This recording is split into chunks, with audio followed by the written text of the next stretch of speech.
Hello, Recovery Fam, and welcome back to the Unashamed Recovery Podcast. I'm your host, Josh. And I'm your co-host, Drew, and this is Season 4, Episode 42, where we're talking about Confrontation of the Spirits with Pastor Jennifer Miller. And I'm your special guest host.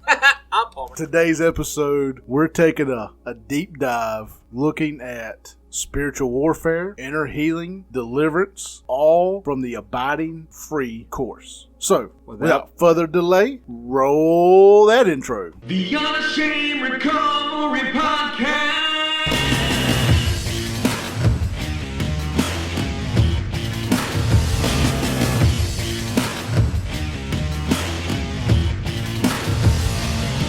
The Unashamed Recovery Podcast with Josh and Drew starts now.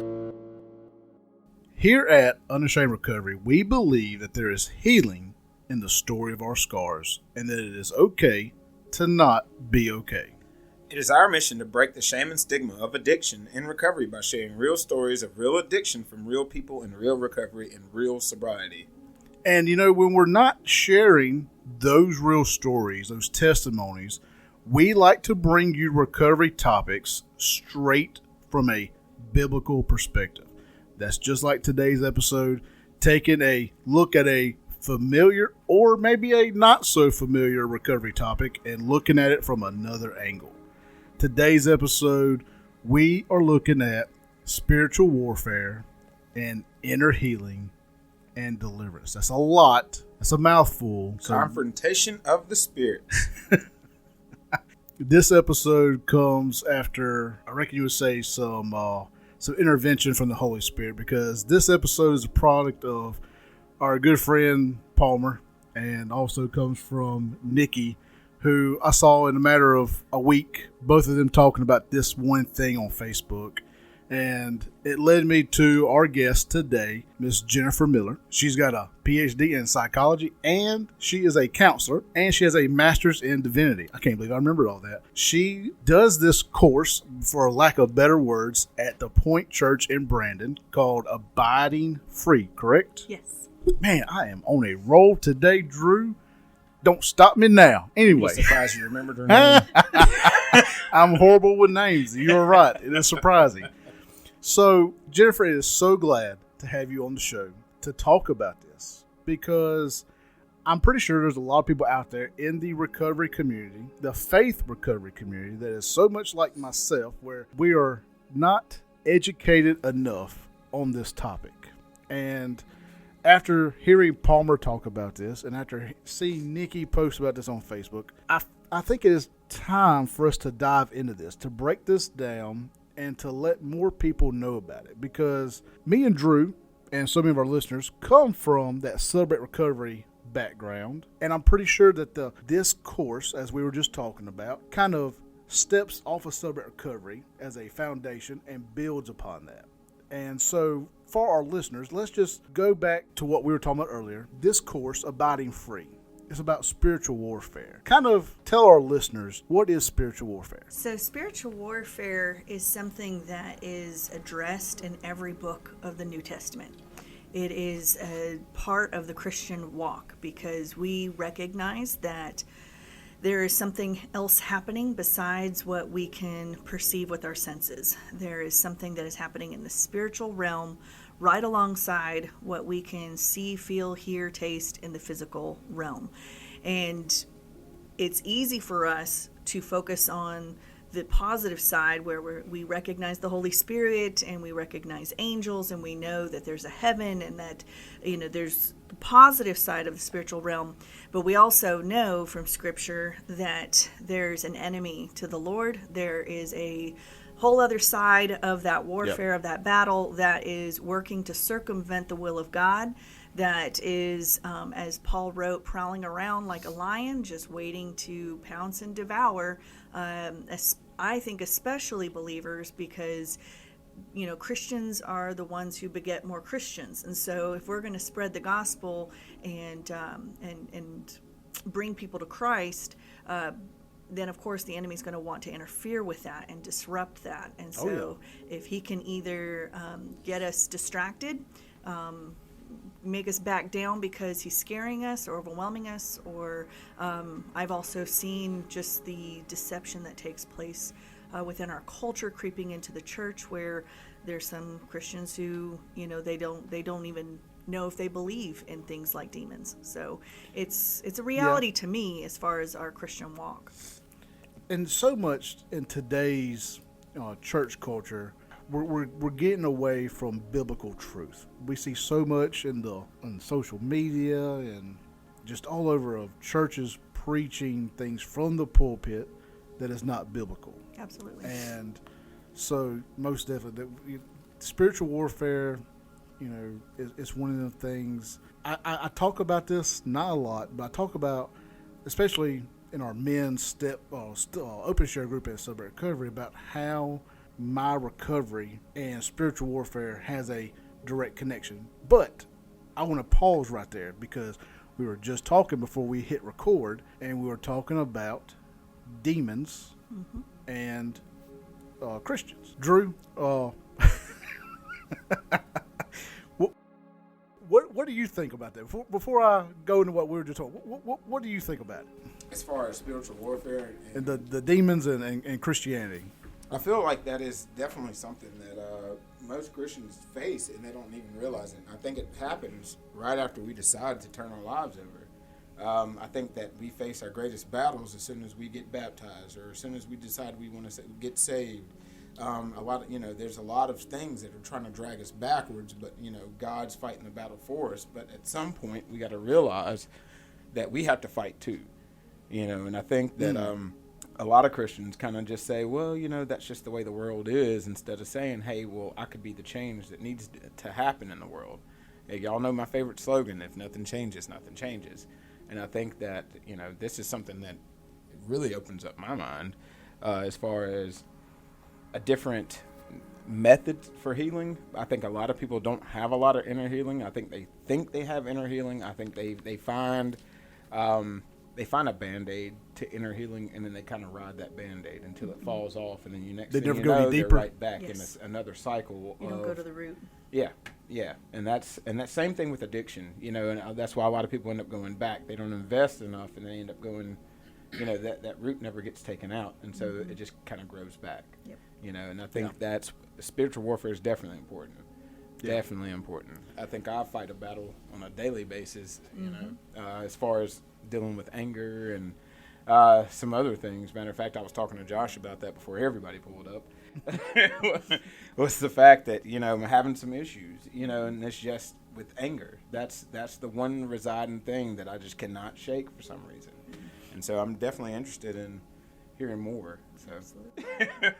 So, I didn't know if I was allowed to talk, but I'm going to jump in and just say that Palmer's here, by the way. Hi, how are you?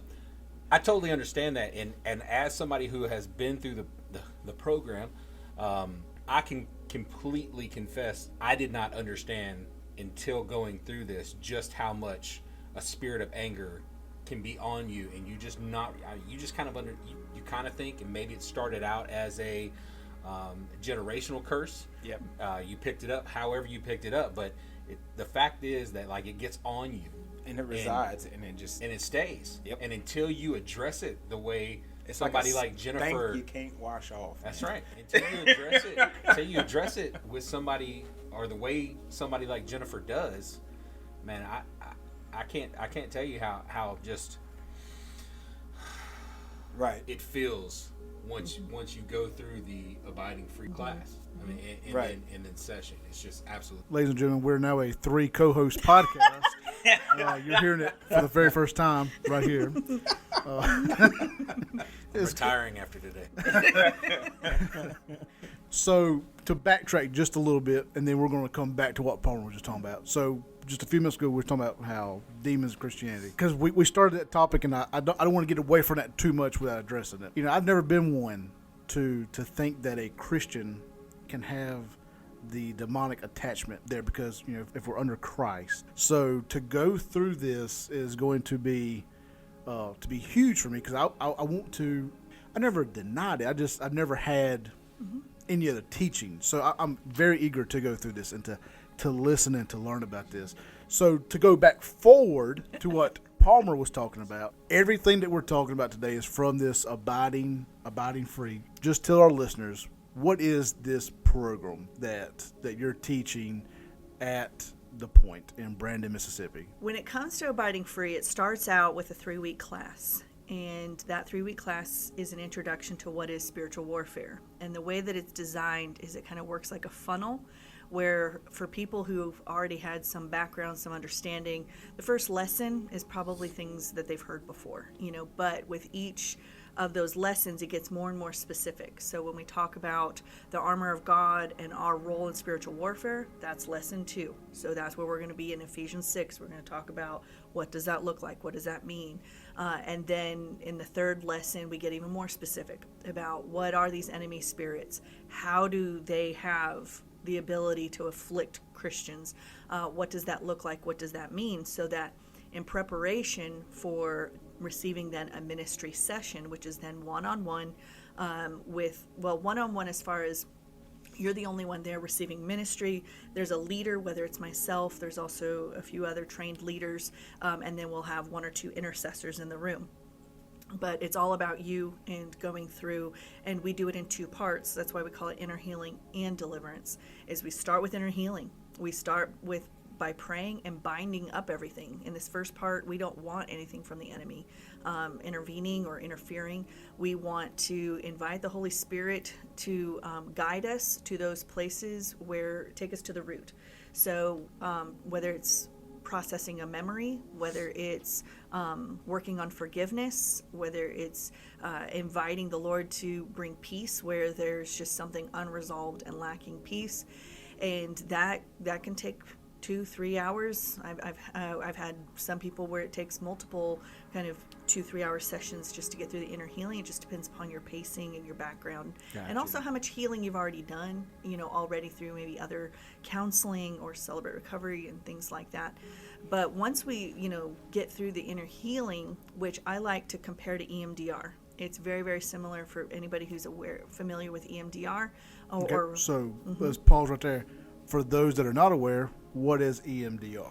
EMDR is eye movement desensitization and reprocessing, and it is a form of counseling, psychotherapy that is trying to help you almost like rewire the traumatized parts of your mind that hold the trauma memories, and it is activating particular brain structures that are related to what we call episodic memory.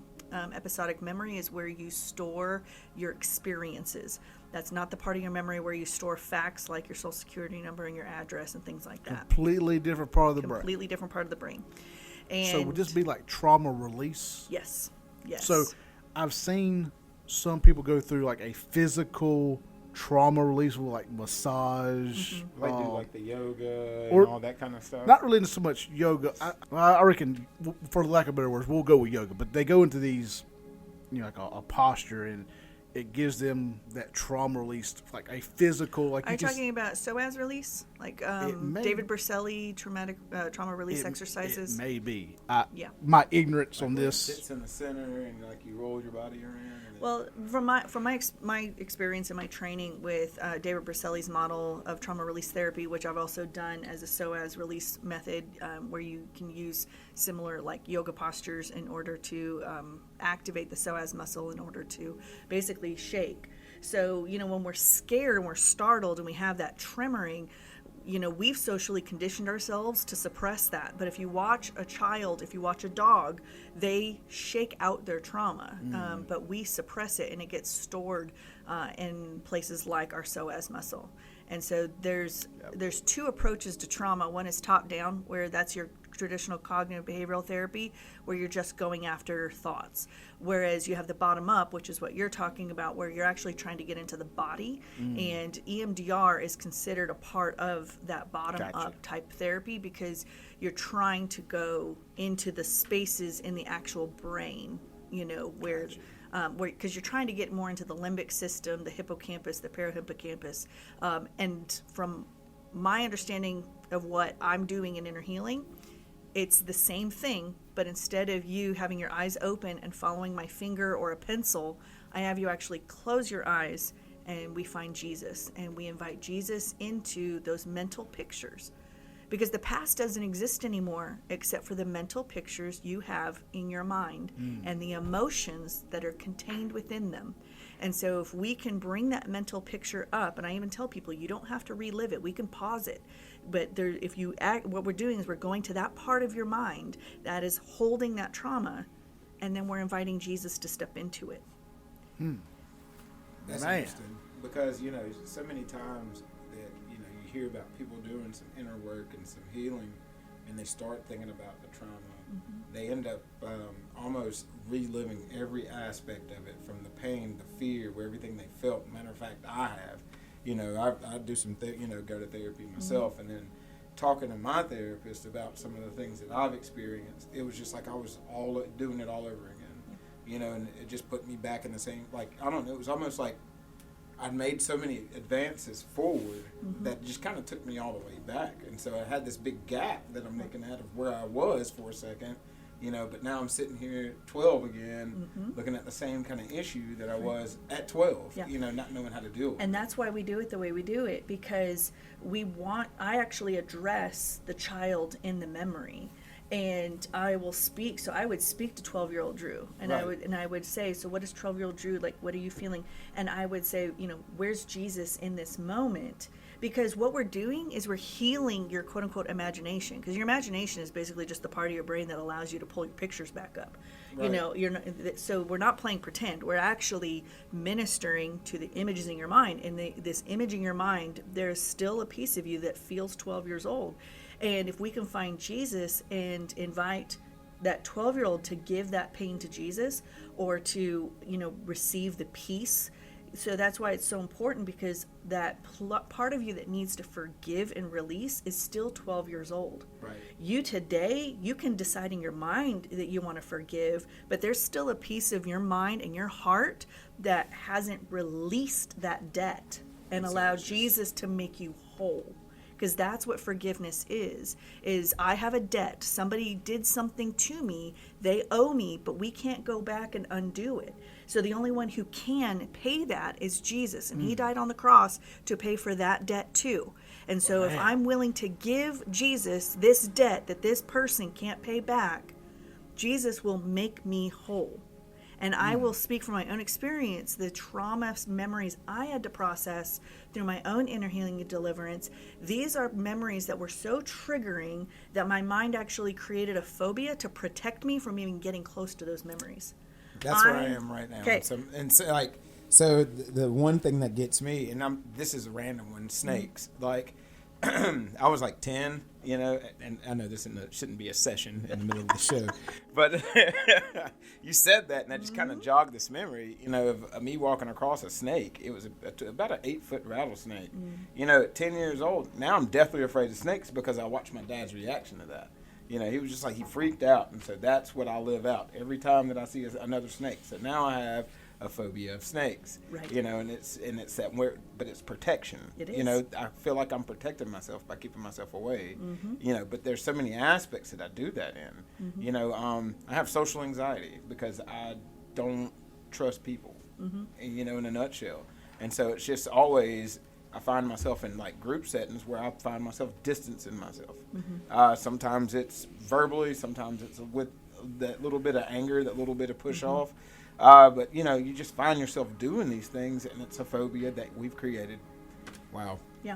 Because I can now, the same memories that my mind was guarding me against, I can now bring to mind, and they don't have any trigger at all on me. Right. And this is something that Palmer can address this too, that I won't leave a memory until it feels resolved and peaceful. And a lot of times people will describe it the same way my memories are, where it's almost like whitewashed slightly, or I'm looking at it and I know it happened, but I don't have an emotional tie to it anymore. So when I think about it, I'm not reliving it anymore, because all I have now is peace about it. And that's what we're looking for, is almost like we're going in and deactivating all of those landmines that still exist in your mind and your heart that trigger these either mental reactions or emotional reactions to different things. Man. She's not kidding. She will stay with that memory and that picture in your head or whatever until she knows it, because she can feel it. Right. Like she is so in tune, when she starts this session that with our Father, that she can feel when it's not done. Mm-hmm. During my session, she was like, there was a spirit. I don't even remember which one it was, but there was a spirit that had not been addressed yet, and she's like, we can't move on till I figure out what spirit is still lingering. Mm-hmm. And she's not going to move on from a memory. She's not going to move on from a spirit or whatever until she knows that that she's cleared it, that God has come in, that Jesus come in and cleared that. Yeah. Bam. And I think this might be the good time for me to explain how Christian can be demonized. Yeah. Because that'll help bring some of this into sense too. So I was raised evangelical. Anybody who watched the Jesus Revolution movie, I went to Calvary Chapel. So that's the church I was raised in. But they didn't teach about spiritual warfare. And so I didn't know anything about demons, spiritual attack, anything like that. My mom told me, growing up, Christians can't be demon possessed. Because we have the Holy Spirit. And so then when I underwent my major intense spiritual attack, it was Christmas Eve 2011. When I came out of that, I was terrified and went, what was that? I need answers. Went to the church I was attending at the time. Nobody had answers for me. And that's where I ended up. The Lord gracefully led me in the right direction, because there's a lot of kooky things out there. And I understand people who've had bad experiences with deliverance. I would tell you, just like I wouldn't just say, hey, just randomly pick a church out of a phone book and go to it. The same thing with deliverance. Don't just randomly just go to deliverance. Do your due diligence, because they're not all the same. But what I came to realize was the translation of being demon possessed. It actually should be switched the other way around. It should be that you possess a demon, because the way my Pastor Jim puts it, he says a Christian can have a demon, but a demon cannot have a Christian. And that's because we are technically already possessed by the Holy Spirit. And so the best picture I have is the same one Paul uses to describe us as the temple of the Holy Spirit. Well, if you go back to the temple, the second temple, which he's using as his reference point for that metaphor, there was the inner sanctum, the Holy of Holies, where the presence of God was. That's the space that only the priest could go in once a year after going through the cleansing, right? And because you were now in the presence of God. That is now for us the equivalent of our spirit, because his spirit dwells with our spirit. That is now the Holy of Holies. The presence of God dwells inside of our spirit. One of my favorite verses is in Romans. His spirit testifies with my spirit, I'm a child of God. That's how I know I'm saved, right? His spirit is there. But just like the physical temple, we still have outer courts, which we would call our flesh. And our flesh is the part where demons can still afflict us. So if you remember the story of Jesus driving out the money changers and overturning the tables, those were in the temple courts. Not in the inner. Not in the Holy of Holies, but they were still within the courts. So clearly there were things that were being allowed to transpire that shouldn't have been transpiring even within the courts. I have never thought about that. So that's basically the equivalent of our flesh. Yeah. And so how can demons afflict us? They can afflict us physically. They can afflict us emotionally. They can afflict us mentally. So the way that you can experience it and start to discern is amplification.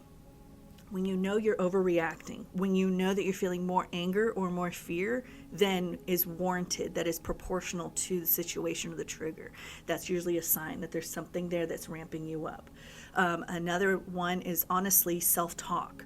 That old cartoon depiction of an angel and a demon on your shoulders, it's not too far off from reality. You have the Holy Spirit speaking truth, but then you have this other voice that you have to contend with that's going to give you really bad ideas, that's going to that's tempt you, that's going to tell you how horrible you are and how unlovable you are and how unworthy you are. Or like with my experience, it's intrusive thoughts. But what happened to me on December 24, 2011 was all of a sudden I had this thought that I should kill myself. And I went, and like my response was, because at this point I thought this was still me talking to me, right? Internal dialogue, right? And I said, wait, no, like I nothing, like why would I kill myself? Like nothing's, happened. And all of a sudden it was like, no, you need to I need to kill myself, because they'll talk to you in first person. I need to kill myself. And all of a sudden I had these intrusive images in my mind of different ways of me being dead. I saw myself hanging in my closet. I saw myself in my bathtub with my wrist slit. I saw myself on the floor with a pill bottle, and it was startling. And I went, what is this? What is happening to me? And that's when I had to go on my journey of like, what's attacking? Like, where is this coming from? And that's what I've come to realize was that was a spirit of death. And that spirit of death, for me, had been with me my whole life. But that particular day, it was one of those days where it decided to pounce. And because I had given it a little bit of attention, I had, well, let me ask you fed this. into it. So do we pick these up at certain points in our life, or are they always there? It depends. Yeah. So that answer is yes. Yes, and. Both yes, and. I feel like I was telling Palmer. I feel awesome like, revelation I picked for up me. things from people, just from being around them. Not even having a whole conversation, but, just shaking hands, just having interaction with people that are not, what's the word that I'm looking for? They don't follow biblical, standards. Sure. So you just I find myself kind of almost going with some of the stuff that they do, the language they use, or Sure. And stuff like that, and you're just kind of like, why am I even speaking this way? That's not my normal talk, right? And then here I am, kicking it up with the good old boys, whatever, however you want to put it. But yeah. So it's just you find yourself, and I just always wondered, like, how many spirits are you bringing in from how many, just random people off the street, right? So there's different ways that you can kind of pick up a demon that now has the ability to afflict you, and I use affliction. It can amp up to oppression, especially if you continue to agree with it, and it's almost like you're feeding it. Full subjugation, which we would call demon possession, Christians cannot be possessed, but that's where... Like the man that Jesus cast the spirits out into the pigs. Yeah, or the things you see in Hollywood. Right. Or like the man in Ohio who just executed his children in his front yard. Yeah. And that's what Jesus is talking about when he talks about the house. We're the house. And that if you remove that, but then that demon comes back and it's empty, right, then it can bring 7 more back. So that's why I don't do inner healing and deliverance on anybody but believers, because I don't want to leave you worse off, because if you don't have the Holy Spirit, well then the demon and his 7 buddies can come in and take up residence. Yeah. And so when we are talking to believers, really the key is recognizing your authority. And one of the most effective challenges I have to spirits that want to resist being cast out of somebody is, who does this person belong to? And I will make, wait on answer. Who does this person belong to? And that spirit has to admit, you belong to Jesus. Okay, then, so you are a trespasser. You have no right to be here. You need to leave. And that's how we deal with it. And so the term I use in a session and I address in the 3rd lesson of the class is legal rights. But it's legal as far as spiritual law. So there are rules to what they can do. Read the story of Job, right? Like God puts rules on this thing. So one of the ways that we can pick up demons is we can be born with them. It's bloodline curses. I've never heard that. Yeah, bloodline curses is a big one. And especially since being in the South, I see a lot of bloodline curses through familial associations with things like Freemasonry, gang affiliation. I've also seen it through just, just other things that, witchcraft, so hoodoo, voodoo, counterfeit religions, like those sorts of things can be passed on in the bloodlines. Ooh, can I say something? Yes. Please do. So, the one that really got me. Just mute my mic and you just take over. No. The one that really got me would get you too. Sexual partners. Mm-hmm. Yeah. Soul ties. One of my biggest soul ties comes from a sexual partner.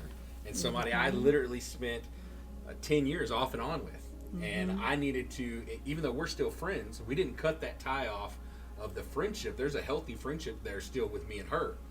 But the soul tie of what, had us bound together, like we had to get rid of that. And I knew that was one of the very first things that needed to happen when I went in there. If she started talking about soul ties, I was like, yep, we need to get rid of that one. Cut, but I've never been certain that they have been. Not saying that I don't believe in prayer. I know for a fact prayer works. Yeah. Flat out. Let me just get that clear. But, it's just something that I never really prayed on a whole bunch. So I didn't know how effective that was, Right. Right. So, yes, definitely I have some soul ties. Yeah, soul ties, yeah. And that's, so the way that the image I have of soul ties is it opens up like a conduit with you and this other person, that whatever's on them can be shared with you or at least affect you, and then vice versa. But soul ties, most people think of sexual behaviors, which is, yes, that's how soul ties can be formed. But there's other ways of forming soul ties. Parents and children have soul ties. Interesting. When it comes to friendships, certain friendships can develop a soul tie. Look at the story of Jonathan and David in the Old Testament. They formed a soul tie. The verse actually says their souls knitted together.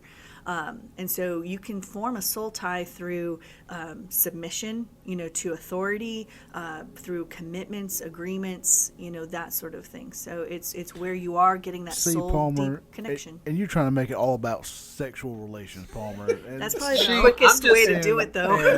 And she's over here talking about all these other ways. And there are other ways. It's always about sex for you, Palmer. My goodness. It definitely. Ask my wife. It's all about sex with me.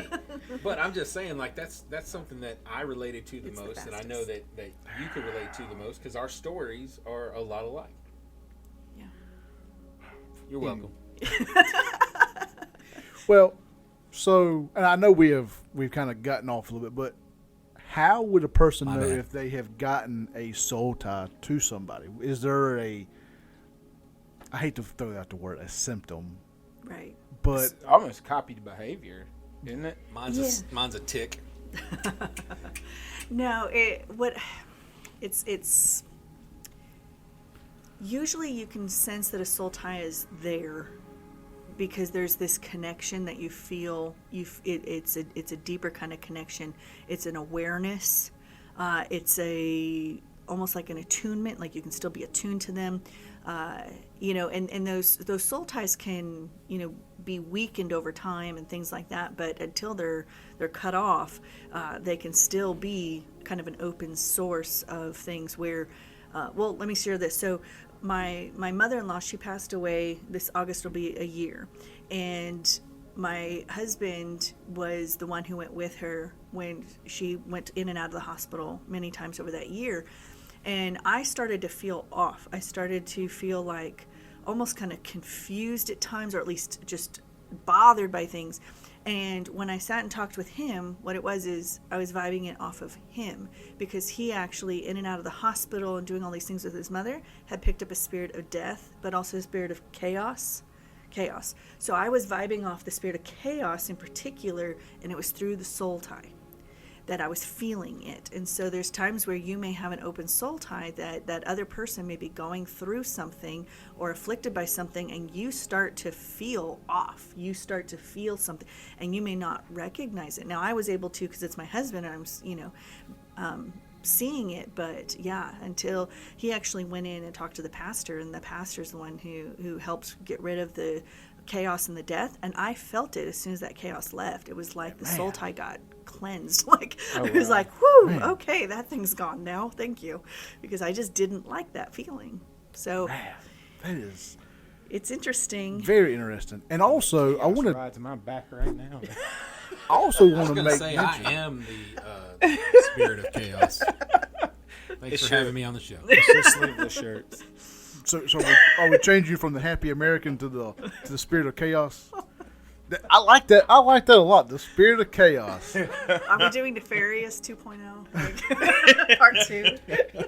But I almost watched that movie the other day, Jennifer Nefarious, and I was like, I need to pray before I watch this movie. I'll explain Nefarious to you.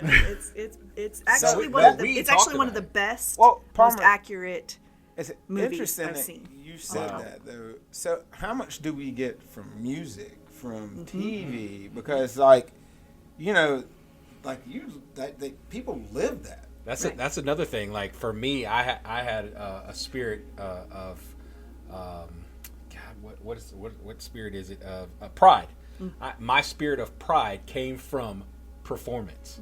And so one of the things Jennifer said to me was, look, I know that you're a worship leader and you sing in our church and you have your own Christian band and stuff like that, and you're going to have to keep this one in check. This is the one you're going to have to make sure that, so now before I step on a stage or lead worship, I make sure to pray and just ask God, look, please make sure this is all about you and not about me, because I don't need that spirit of pride coming back at me. And so you being a drummer as well, like we do kind of feel prideful after we've put on a good quote unquote show. Like if you played your best, I'm not even gonna lie. Exactly, there'll be times your like best. I'll have a killer field or something, and I'm just like, I did that. No, and I had nothing to do with it. But I mean, you're like, I did it. Well, I mean, the whole time. But yeah. How many times have we gone and we've given our testimony at a recovery group? Yeah. And at the very end, we've had an altar call, and you had 5 people come down, and you feel like that was you. and you're like, my story was so good, I had 7 people come. And it's like, I didn't have 7 people come down. That was something that God, allowed me to go through. You were a vessel. So I could be able to come speak. Yeah. So I would say, that's one of the other categories of just kind of how we can open up ourselves to demonic affliction. Is I'll have 2 categories: unconsciously inviting and then consciously inviting. So unconsciously inviting, it usually comes where you wallow in things. I'm going to hold on to this unforgiveness. I'm going to hold on to this grudge. I'm going to wallow in self-pity. I'm going to wallow in my depression. And it's where we're not supposed to stay there. But when I sit there and I just soak in it and wrap myself up in it, and I'm agreeing in my mind with things that if I were sober-minded in that moment would acknowledge isn't true. And I'm so glad you brought up the self-pity, because that is a slippery slope for people in recovery, because woe is me, I had this rock bottom, this happened, this, they constantly live in it, and they never want to get out of it. I've seen some people where they don't want to get out because it brings them attention. While they stay inside it. And so also excuses. Yes. Yes. People like to be able to justify what they're you doing. Said something to me you said something that I kind of it hit home when you said people who wallow in unforgiveness, and I am bad about holding a 3-day grudge, a week grudge. I mean, eventually I'll forgive them, but I feel like holding on to that just feeds that anger spirit. That just feeds whatever the angst or that uncontrollable rage that you feel sometimes that's inside. I feel like that just feeds that, because the more negative stuff you hold on to against people, that. Well, I've also seen too things like where people will hold on to their shame and their guilt, and for 2 different reasons that are both unbiblical. One is to keep themselves in check. That somehow I need that shame and that guilt to remind me of what I've done so I don't go out and do it again. And the other one that's unbiblical is I need to hold on to this because it was so bad, I need to pay for it. And the danger with both of those is you're not trusting the Lord, right? You're not receiving His forgiveness. You're not receiving regeneration. You're not putting to death the old man and rising up into this new creation. But also, we're supposed to trust that what Christ did on the cross was more than enough. And so that's one of those dangerous things that if I hold on to it saying, but I need to be punished, and I'll look at him and go, so Jesus dying on the cross in your place wasn't enough? You need to be put up there too? Yeah. Because I'm not willing to look at Christ and say you weren't enough. You know? Whew. And welcome to the show, Jennifer Miller. and you know, the shame and the guilt. There's a reason why we named the show is named Unashamed. Like, you know, I have talked with a lot of people in recovery that deal with shame, and me myself have dealt with a lot of shame. My story is that of a 23-year porn and sex addiction that ultimately ended in adultery, and I beat myself up a long time and lived in that shame, and I could not forgive myself for a very long time, and I eventually got to a place where I could look at myself in the mirror and actually 100% mean, I forgive you, I love you. But to overcome that shame, for a long time, I would not tell people. I hid behind, I wouldn't tell people what I was in recovery for. And now, you know, through a lot of work through Celebrate Recovery, I'm able to get in front of people and tell them, hey, this is what I've done, but this is how I've overcome it through Jesus Christ. And so that shame, Well, the first lesson in the follow-up class, I developed an Abiding Free Next Level class, is living unfree. And I addressed that, you know, Isaiah 61, which Jesus quotes when he starts his ministry, that he came to proclaim freedom to the captives, liberty to those who are bound. And the picture the Lord gave me is he came and he opened that prison door, but we choose to keep sitting in the prison. And for many of us, that prison is shame. It is an unseen prison, and he wants us to be free of that in him we are not put to shame. And so embracing our identity and embracing our authority, those are the two most important pieces of effective spiritual warfare. And it's something I really try to emphasize to people, because if you're going to remain free after you're, you know, basically you're going to come in, we're going to tent your house, and we're going to get all of that out of there. So then how do we keep it clear? And that's it, is you have to stand in your identity in Christ and who he's made you to be, and you have to stand in your authority. Luke 10, he gave us all authority to tread on serpents and scorpions, that they have to listen to us when we command them to leave us alone. And all the weapons of our warfare, understanding what those are, Ephesians 6, 2 Corinthians 10, and taking them seriously. They're not just ideas, they're real things that we need to use daily. Whew. Man, I hope y'all had the volume turned up on that part. If not, go backwards. Go back, crank it all the way and crank up. the volume up. Because some of us need to hear that more than others, that me included. So that is, man. So, I wish. Wait. Let me jump in here. Go. Your story did not end with shame. Your story ended with redemption because your wife is awesome. Well, I didn't say it ended with shame. Well, however he said it. I'm just saying. He said it ended. You said it came to an end. I'm like, no, it didn't. I can co-host all the time if I can watch you two go at it like this. I promise. This is the only episode I'm talking on. Okay. Only because this is number 2 there, Palmer. And don't live in denial. He'll say this. He'll say the exact same thing next episode. Right. Nope, I'm not coming there. But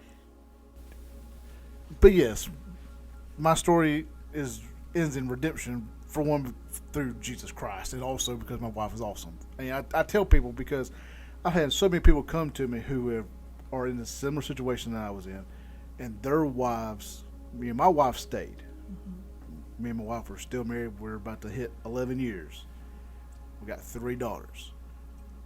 So many people come to me that's in the same situation, and their wives did not stay, and they left. And I'm so fortunate that my wife is awesome. Thank you, Palmer. And she stayed. But a lot of that, I think, speaks volume with her relationship in Christ, because I don't think she could have done that without it. Right. My wife would have shot me. I'm just going to put that out there. I'm sure you'd kill me at any second. Well, I will say, so one category we haven't hit on is active sin. You know, and I want to say it's 1 Peter, but he says, do not make a practice of sinning. Those who make a practice of sinning are not of God. And that's something I like to point out is that, you know, if you go out and you tell a lie one time, are you going to go pick up a spirit? Probably not. But if you make a practice of it, if you become a habitual liar, then yes, you're going to pick up a spirit of deception. If you lose your temper every now and then, are you going to pick up a spirit of anger? Probably not. But if you make a practice of being angry, you know, if you have a bad day, are you going to pick up a spirit of depression? Probably not. But if you make a practice of feeding into those depressed thoughts and those lies about who you are, so that's the issue with actively, consciously inviting them in. And it's the things we know we shouldn't be doing. It's messing with Ouija boards and getting into the occult and things like that. It's sinning, actively sinning. So whenever I have individuals who come in and there is any kind of sexual spirit, which I will tell you probably over 90%. All of us. There is. But the ones, though, who have a background where it's coming from, you know, pornography or something like that, I will warn them. This door has a weak latch. Mm-hmm. Yes. If you do not manage it, if you do not tend to it, you're going to just flood stuff back in. You know, that's one of the reasons why when people come in who are not married, who are living in a sexual relationship or sexually active relationship, I'll say, I don't know how much I can get you free of, because you're asking me to clean out the house while the back door's wide open. Yeah. You know, so it's one of those things where it's like, okay, but you're making a practice of sinning, and that's a major foothold. Yep. So it is about choices, you know, and like Jesus said, go and sin no more. You know, that's for our benefit. It's for our own edification. And that's also why one of the fruits of the Spirit is self-control. Absolutely. Hey, Jennifer, on a completely unrelated topic, can you do multiple sessions? Yes. That's good. I'll call you later. Okay. Honestly, I feel like I need to set up a couple at this point. Most definitely. But so we've covered a lot. Yes. And I'm pretty sure there's more that we could cover. I wish we had so much more time than what we had, because I'm pretty sure we could go into a much greater depth in this. There's a lot of areas that we have not even got into yet. But one thing that I did want to ask, what does the freedom, like when somebody goes through this, at the end of it, how do they know I've been set free? Right. What does that look like? Right. So I will tell you, there are people who walk out not free. And the reason they're not free is they're not willing to let go. They're trying to hold back. They're trying to hold on to their sin or their shame or what have you. And those are the ones who they do not walk out free. So the most effective sessions are the ones where people come in, they're like, Jesus can have it all. Here, what is it? What do you want me to confess, repent, forgive, release? I want more of him, and I'll give up whatever I need to give up. Those are the sessions where you get real, meaningful freedom. And those are the people that walk out with their PTSD healed, with their depression healed, with their anxiety healed. Those are the people who they are no longer bound They by come in the invested. things.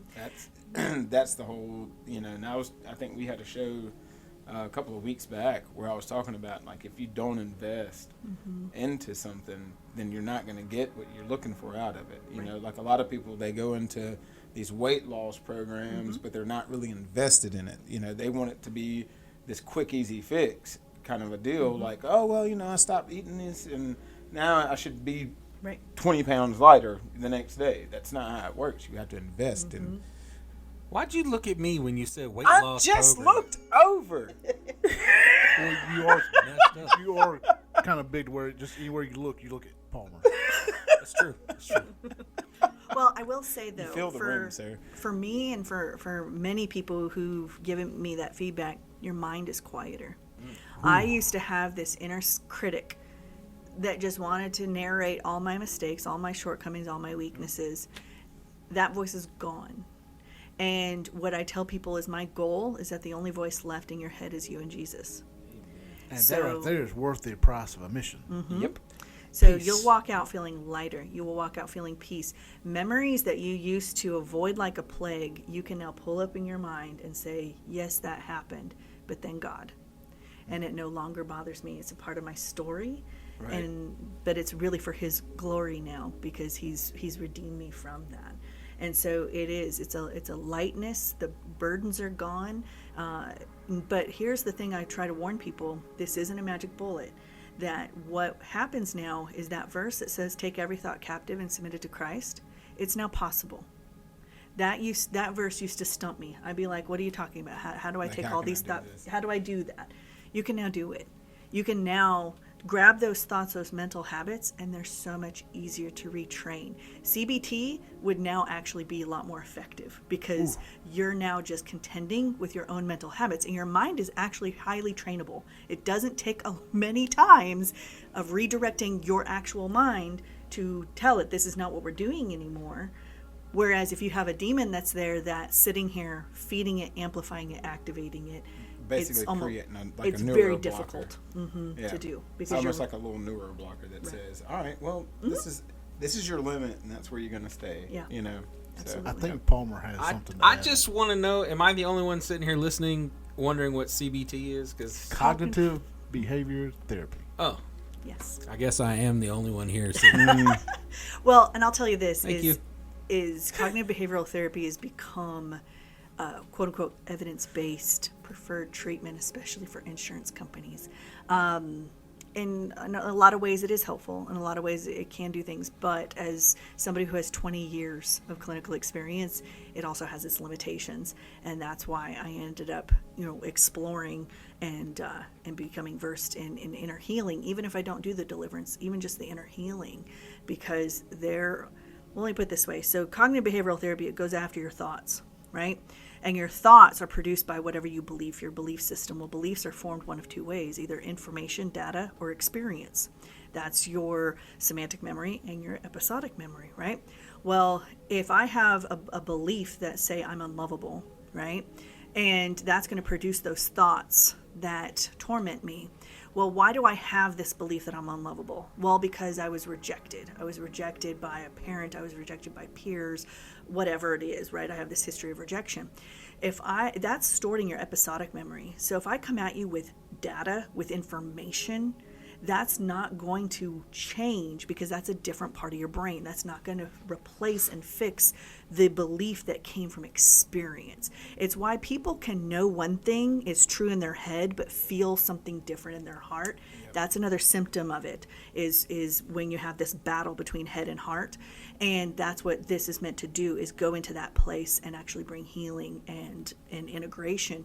And that's one of the limitations of CBT. Is I had people tell me all day long facts about the phobia I had. It never changed it. I could recite all the facts. I knew all of them, but I still panicked. That didn't stop that until I went into the source memory, invited Jesus into it, and he healed it. And now it's healed, and now it's gone, and now I don't have that belief or those thoughts.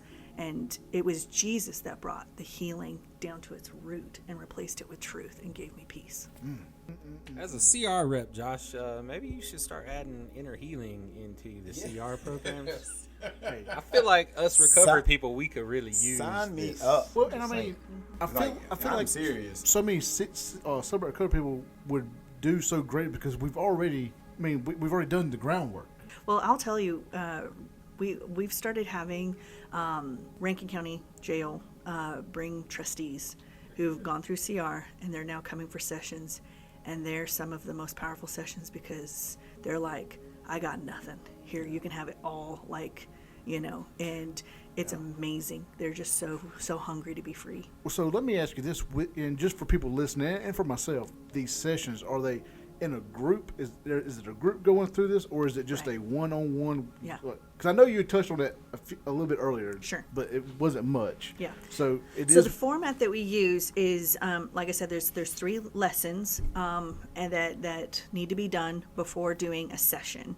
And sometimes sometimes the session can be done in 2 or 3 hours. Sometimes we got to do it over a couple. My longest one was altogether 9 or 10 hours. That's my bad. That's not you. Yet you might supersede that one, but those are as an individual. So the lessons, I have mentored people through them one-on-one, and then done their session, or we've done them in group settings, and so we'll do them as a group. Say at our church, they'll do the lesson that way, the class that way, and then they'll come for their session. But what I'm not necessarily trying to do is drive everybody over to my church. What I'm wanting to do is spread this and replicate this. And so I actually, my goal, my heart is to train up people. So people who are in ministry, who want to be able to add this, that's what I want to do is, and the starting point is for you to go through it yourself. Yeah. And so whether I am doing it one-on-one or in a group setting as far as the class, I can do that over Zoom or, in person. You just answered the question I had. Mm-hmm. I try not to do sessions over Zoom. For a couple reasons, but I try not to. But the lessons can be. That's what I was about to ask about. Can you do the lessons virtually and then? Yep. Yes, I've done the lessons with people up in Olive Branch, with people up in Kosciuszko, Spokane, Washington. So did they come down for a face-to-face? Yes, and then the session we would do in person, preferably. So we would do that. And there's options, as far as working that out. And so those all run through then my ministry, Jennifer Miller Ministries.com. You can find more information about Abiding Free and how to contact me on that. And so that's the first step. And so once people have gone through it, if they then want to be trained to do it, I require a minimum of 2, because I want people, if you want to lead it, great, but don't do ministry on your own. You need somebody to get trained up as an intercessor, if not a co-leader. So that's one of my requirements, is that you have to have at least 2 of you, and then I want some kind of reference from a church, because I don't want just, Lone Rangers out there. But that process, I have it outlined. There's a document on my website about what the training would look like. But that's my heart, is replicate this. It doesn't have to be me. Like I'm not one who's trying to build up, myself or my ministry as an individual, but rather, the Lord has given me something that it's even grown beyond what I was originally trained with. And I think it's because of my background as a counselor, but also because it's really Holy Spirit led. And that's so important to the way that I do it, is what's the Holy Spirit doing here. And I also do it in a discipleship model.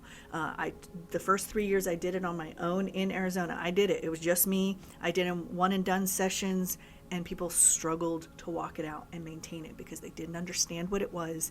They didn't understand what was happening. They didn't understand how to stay free. And so over the last 4 years, I have developed it in more of a discipleship model, because I really come to believe spiritual warfare is just part of our sanctification. It's part of our walk. It's the reality. And so equipping people to be able to go out and do it. I also want to say this. I am not somebody who blames everything on the devil, and we're not looking under every rock finding a demon. That is not what this is. I am also not trying to make people paranoid or terrified. This is about making you aware of just how the world works and how life works, and then equipping you, training you in the armor you already have, and just teaching you what to do with it. That's right. So that, just like, Book of James, when you encounter the devil, what do? We resist him and flee, and he flees. And so that's my goal, is to equip and empower people. Know who you are, know your authority, and know how to use it. And it's funny you said you weren't trying to find a demon under every rock. I saw a quote, and I cannot remember who said it. It may have just been a Facebook quote, but it said that people out here thinking that they're under demonic attack while they're just actually having to deal with the outcome of their choices. Absolutely.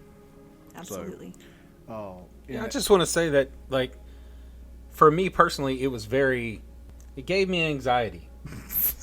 I don't have anxiety issues, but going into my session gave me anxiety. because I didn't know what to believe. I didn't know what to think, and I want y'all's. I'm not saying ours. I'm not a part of this. This is my last session.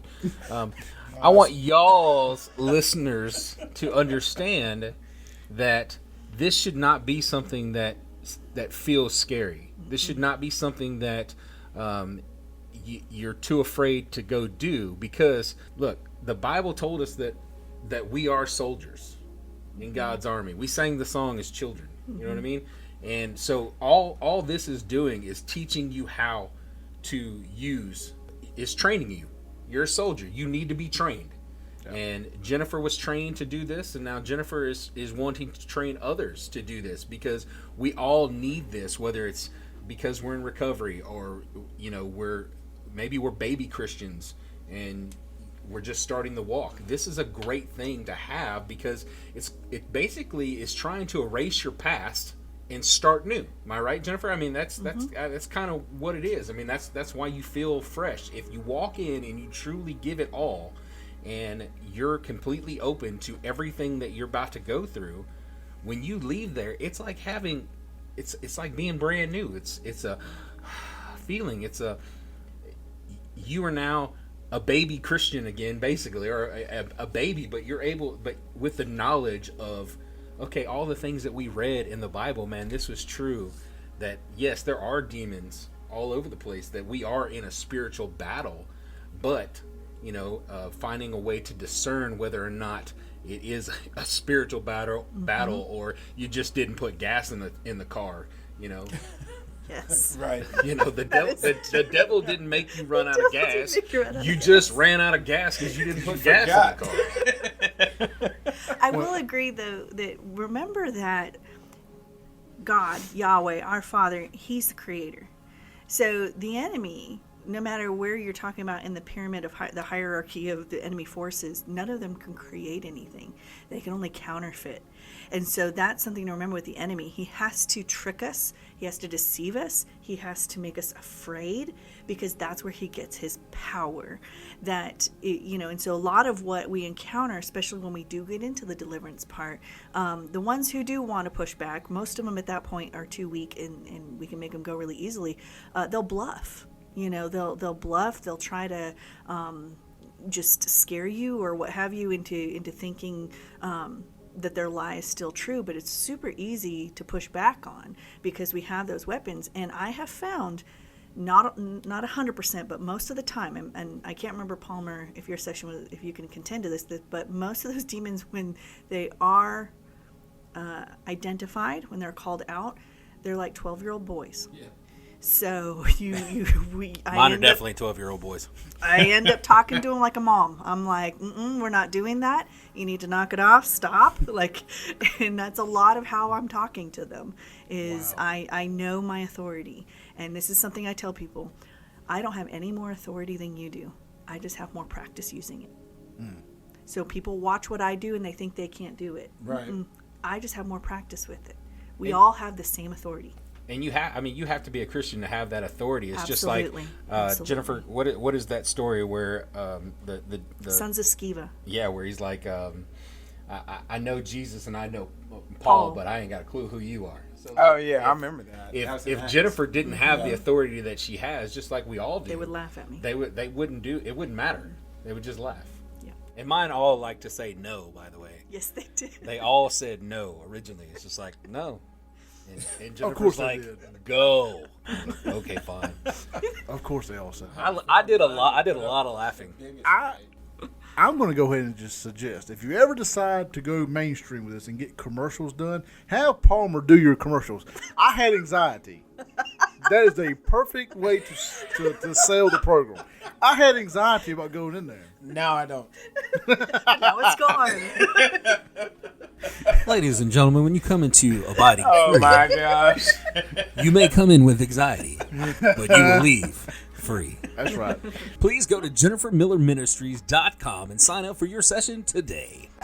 See, there you go. There you go. We'll snip that and use it. Just ran a spot. Oh. Just drop everything. We're running a spot real quick. Yep. That's good stuff. Yeah. Well, and if somebody is interested in going through this program, that's a great way for them to actually. Absolutely. Is Jennifer Miller Ministries.com. Plural. Yep, it's plural. And when you go in there, it's under Encounter. And it's the very first thing. And so you can scroll through and see what it is. And so, Jennifer, just for our listeners out there, is there a cost to go through this program? So if you want to just do the class and a session with me, I do that on a donation basis. And I really do leave that up to you. I don't put a particular amount on it. If you want to continue on past that and get trained, then there are costs associated with each phase of training, and that's outlined on my website. So if you scroll all the way to the bottom, there's an information sheet for training that has more of a established fee schedule. But for the class and a session, I just do it for whatever the Lord puts on your heart to make a donation. The participant guide is also available on Amazon. So if anybody wanted to buy the participant guide and kind of thumb through it and just see what it's about, just kind of ahead of time and have it on hand, kind of a thing, because then when I do meet up with them, if we're going to do it over Zoom or what have you, you already have it, but you can kind of see what it is. And I'll tell you, it's all biblical. 100%. I don't teach anything if it's not grounded in the Bible. So this is biblical. Awesome. No, I say go in cold, scared like the rest of us. Full of anxiety. So you can get that with the psoas muscle going. I can add a psoas release session to it, like if you want to go. I know how to do that too. If I'd have known that was possible, I'd have just had you shake the crap out of me. Just sitting here, just. Well, as much stuff that was in Palmer, he would have been probably shaking for days. I'm pretty sure the church that's not very far from the church office was shaking when we were done after my session. Was it groundbreaking? Oh, it was great. It was something. Man. It was thundering and lightning and everything. So what we'll do is we'll put your website in the show notes of this episode. If you're listening, find the show notes. All that information will be there, hopefully, if we can figure out how to do that. Palmer, get on that.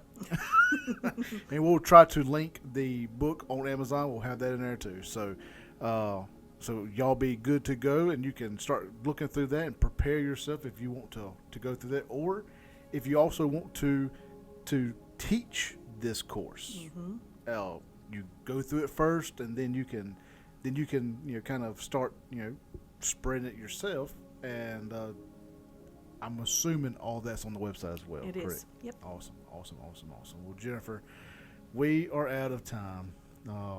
Thank you for stopping by and sharing with us. I have learned a lot. Drew, what about you? Have you learned anything? I know Palmer has. Absolutely. Like, I'm probably going to go on this thing and sign it up, dude. Mm-hmm. Like, just because I already know that I've got a lot of unhealed stuff that I need work on. I need worked on, period. I'm just not even going to lie about it. Don't worry. I signed you up during this episode. Thanks. Appreciate it. And I also like how you said that. Do you know what boxes the lessons can be done Zoom, because we have so many listeners who are not local. We have so many listeners that are across the country and across the world, and they can do the lessons through Zoom. So I love that. So I also think that'd be pretty awesome is for this to, Jennifer brought this from California, basically, if I'm not mistaken, right, Jennifer? Yes. Awesome. And so Jennifer brought this from California. How awesome would it be, just like y'all's episode that went overseas and changed a whole changed a whole village.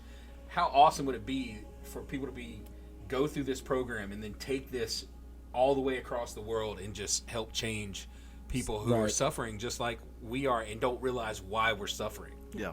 And it really is different. And so people who, if you've seen deliverance videos on TikTok and YouTube, I don't do that. I do not allow demons to do displays of power. I do not put on a show. That's not what this is about.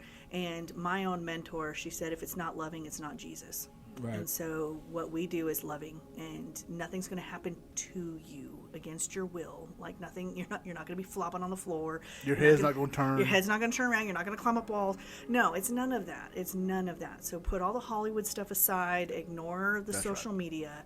This is coming from a heart of healing. Yeah. I mean, I'll spit up the green soup. Nope, none of that. All jokes aside, I mean, I know I like to bring the comedy to here, but all jokes aside, you've heard how sweet and loving Jennifer's voice been this whole time, and she's the exact same when you're doing your session. She is very commanding to these spirits that you have a hold of, basically, and you're refusing to let go. But it is very, very loving, and if you go in with your mind completely open, then you will feel like the monkey has got off your back. Yeah. I mean, completely. Yeah. So, all my fellow addicts in recovery, our Celebrate Recovery family, this goes out to y'all. Y'all can find freedom just it's a click away at her website, which will be in the show notes. And thank y'all for tuning in to another episode of the Unashamed Recovery Podcast. I hope that you have found it helpful, and I hope that you have found it encouraging. If you are wanting some more recovery content, visit our brand new website. That's unashamedrecovery.com. And there you can find more recovery content as well as sobriety and recovery themed blogs to take you deeper into your sobriety and recovery journeys. And also, I don't know if y'all have noticed this, we also have Bible reading plans on the website. That's on there under resources.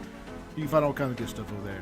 Also, Recovery fam, check out more amazing recovery podcasts over at our friends Take 12 Recovery Radio, Recovery Podcast Network. That link is on our website and also in the show notes.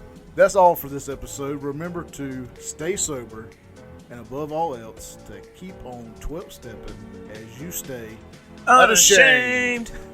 We love y'all. Tip your waitresses.